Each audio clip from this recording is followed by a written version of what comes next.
Hi, I'm Pattu from freefincal. In this video, let's talk about how to calculate the revised EPS pension. So after the Supreme Court judgment in November 2022, the EPFO has announced that it will abide by the ruling and offer a higher EPS pension that is based on the 8.33% of basic plus DA and not based on the ceiling of 15,000 and the previous ceiling of 6,500. So various organizations have started asking their employees what they're going to do. That is, they can be part of this revised EPS pension scheme from September 2014 onwards. So they have to backdate the contribution. So they have to take a lump sum from the EPF and shift it to the EPS so that they can get this higher pension. I had already written an article about this saying that for those in the higher tax slabs, 30% and above, and maybe even 20%, it may not be a good idea to shift the amount from EPF and interrupt the compounding and shift it to EPS, especially when you have some more years to retire. And also, you can always buy a government bond which is more beneficial than EPS pension. You may actually get a slightly better coupon rate with the government bond.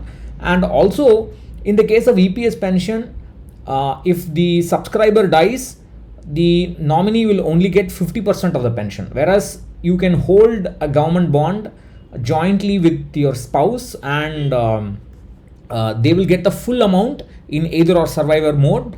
The full coupon will be paid to them throughout the tenure of the bond, and after the tenure of the bond or upon the death of both subscribers, the amount will be given to the nominee, maybe the children. So it is, I think it's more beneficial than opting for this revised EPS pension scheme. But for what it's worth, let's take a look at how it's calculated. So the EPS pension amount is defined as the pensionable salary into the service period divided by 70. That's the formula they use. Pensionable salary is the average of the last 60 months EPS contribution from the date of retirement.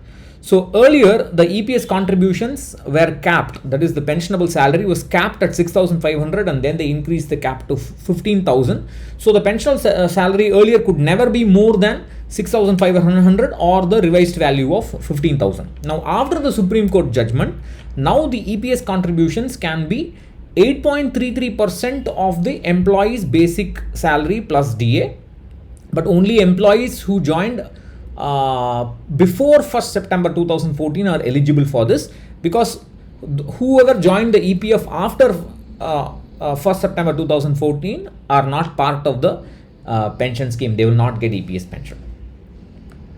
So the pensionable salary is defined as the last 60 months EPS contributions from the retirement date. Now that the EPS contribution will be higher, it's still defined as the average of the last 60 months EPS contributions from the retirement date, even after the Supreme Court judgment. The pensionable service is the total number of years in service. Of course, you'll have to calculate it in terms of days in the actual calculation, but for now it is enough to treat it as years. And for a person who has completed 20 years of service, 2 years will be added as a bonus to the pensionable service. So this is an illustration. So I have taken the last 5 years basic plus DA. I've assumed the salary of let's say 3 lakhs per year, and that's increases. And the EPS contribution, the new EPS contribution is given here. The old EPS contribution is capped at 15,000. And therefore the last 5-year average of the pensionable salary is always going to be 15,000 in the old scheme. In the new scheme, it's going to be the average of this. Of course, you have to take the monthly average of the last 60 months average. I've taken the last 5 years just to give you an idea. It should not be too different. So the last 5-year average pensionable salary is now 30,513 instead of 15,000. So it's doubled, more than doubled. So the new EPS pension is now 9,589. Whereas the old EPS pension was 4,714. So the EPS pension has doubled, but it's still not too high because it's still defined as the last 5-year average of the pensionable salary, which is of course 8.33% of the basic plus DA if you pay that lump sum. As far as I know, the EPFO has released a circular saying that only those who have retired before September 2014 are eligible for this higher pension now. But I don't know why many offices are asking their employees to give their willingness to shift an amount from the EPF to the EPS. I don't know why they are doing it, but anyway, there seem to be some urgency. My suggestion is, if you are on the higher tax slabs, 20% or more, I think it's better to let the amount in EPF grow. Let it compound in EPF.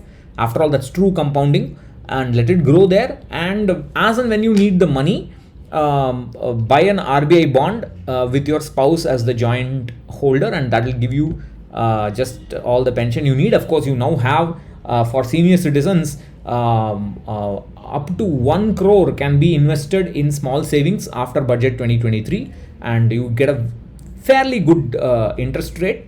And I think that's a better option than locking your money in EPS and letting that money, more importantly, letting that money drop to 50% when the subscriber dies, and the other spouse or the nominee will only get 50%. So that's not a good deal. Bye bye.